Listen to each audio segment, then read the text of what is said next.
Good morning, dear students. Today we will discuss about chapter 3 heat. Before this, we have already discussed about thermometer, temperature, hot and cold objects. Okay, so now we will discuss laboratory thermometer. Okay, so now before this, we have discussed about digital thermometer in which we can measure our body temperature. Okay, or the temperatures for those objects whose temperature lie between 36 degrees Celsius to 42 degrees Celsius. But how can you measure for those objects whose temperatures are more than 42 degrees Celsius or less than 32 degrees Celsius? So for that object we have to measure with the help of laboratory thermometer. So now you can see here given a laboratory thermometer. Okay, so there are a number of other thermometer for this purpose. One of them is the laboratory. और भी बहुत सारे हैं thermometer जिसकी सहायता से we can measure the temperature for those object. Okay, in which एक जो हम पढ़ने जा रहे हैं वो क्या है, laboratory thermometer.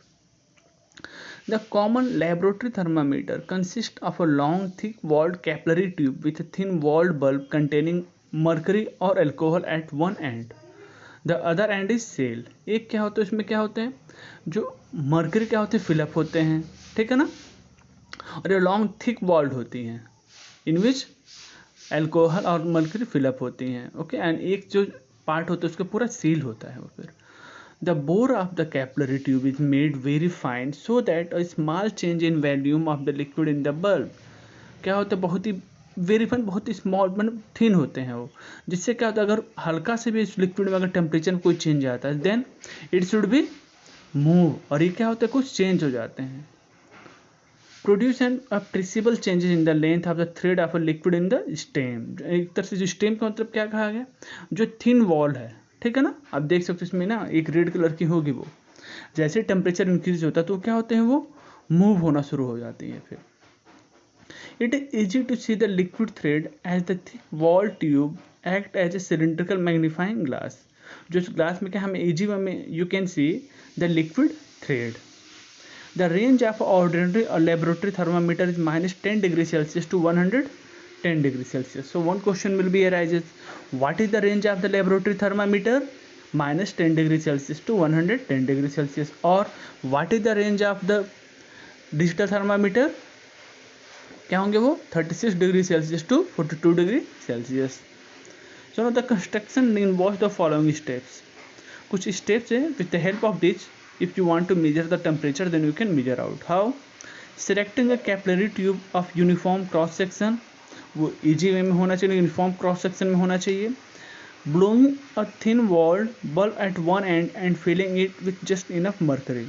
उस वॉल में क्या होना चाहिए, एक बल्ब होना चाहिए और उसमें क्या मर्करी फिलअप होना चाहिए. सीलिंग द अदर एंड, एक एंड को क्या हम इसको सील कर दें. And marking the fix point, एक फिक्स पॉइंट लगा दें जहाँ पे वो मर्करी को जो लिक्विड का एग्जैक्ट वहाँ पे वो हो, उससे कम ना हो.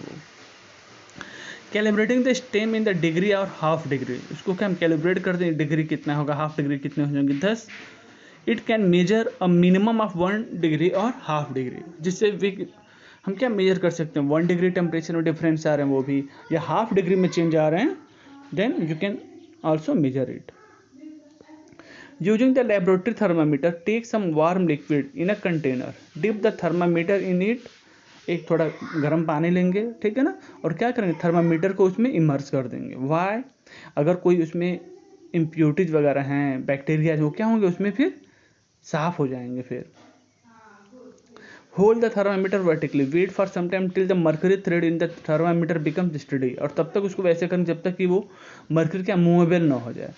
Do not remove the thermometer from the liquid, और उसमें से क्या हम तब तक नहीं हटाएंगे जब तक वो मर्करी जो इसमें से थोड़ा मूवेबल ना हो जाए. Note the reading, this gives the temperature of the liquid, और इससे हम क्या कर सकते हैं, उस लिक्विड का टेम्परेचर फाइंड आउट कर सकते हैं. If a number of student measure the temperature of the same liquid, do not be surprise if all of them get a different reading. Can you reason out why? Suppose करो कि आपकी class में बहुत सारे बच्चे हैं, सब ने उतने समय तक वाटर को हीट किया, बट हर एक वाटर का जो टेम्परेचर मेजर किया सब में कुछ डिफरेंस आ रहा है, ठीक है ना। इसमें कोई घबराने की बात है नहीं है, ठीक है ना। Let us try to find out why by considering the above activity. Remove the thermometer from the container. Notice carefully what happens now. Do you notice that as soon as you take the thermometer out of the liquid, the level of mercury begins to fall. जैसे हम उस liquid से thermometer को बाहर निकालेंगे तो जो thermometer का जो है ना मरकरी, वो धीरे धीरे नीचे की तरफ आना शुरू हो जा रहा था, और जब हॉट वाटर में डाला then temperature will be rises. ऐसा क्यों हो रहा है? This is because the thermometer bulb is no more in contact with the liquid if now reads the temperature of the air around it. जैसा हम जब उसको बाहर निकाल रहे हैं तो वो क्या है, जो उसका जो थर्मामीटर का जो बल्ब है वो क्या है, उस हॉट वाटर में तो है नहीं, आ गया नॉर्मल टेम्परेचर पे, इन्वायरमेंट का टेम्परेचर को फिर मेजर करना स्टार्ट कर देगा वो। This means the temperature of the liquid must be read while the thermometer is in the liquid. इसका मतलब ये हुआ कि हम उस वाटर को तभी मेजर कर सकते हैं जब वो थर्मामीटर का जो हेड क्या हो, वो वाटर में डिप पड़ा हो। Since the level of mercury drops as soon as the thermometer is taken out the liquid, thereafter can not use the laboratory thermometer to measure the human body temperature. अब हम ऐसा नहीं करेंगे laboratory thermometer का use करेंगे human body temperature को measure करने के लिए। Okay, Laboratory thermometer. The common laboratory thermometer consists of long, thick-walled capillary tube with a thin-walled bulb containing mercury or alcohol at the end. The other end is sealed.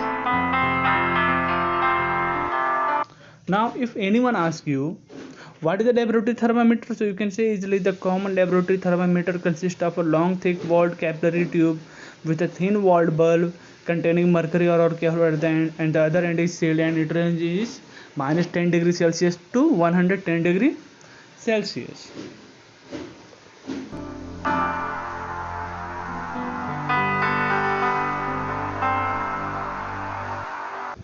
So now we will discuss about transfer of heat.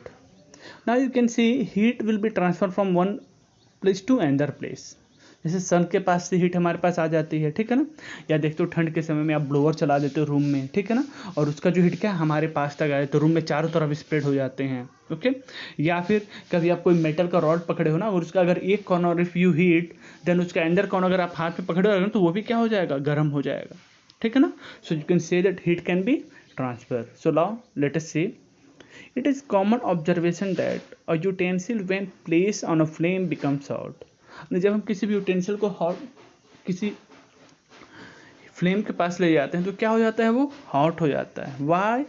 It is because the heat passes from the flame to the utensil. क्योंकि heat क्या होता है, flame से क्या हो जाता है, utensil के पास हो जाता है। When the utensil is removed from the fire, it cools down slowly, और जैसे उसको हम बाहर निकालेंगे तो क्या हो जाएगा, धीरे धीरे कूल हो जाएगा फिर।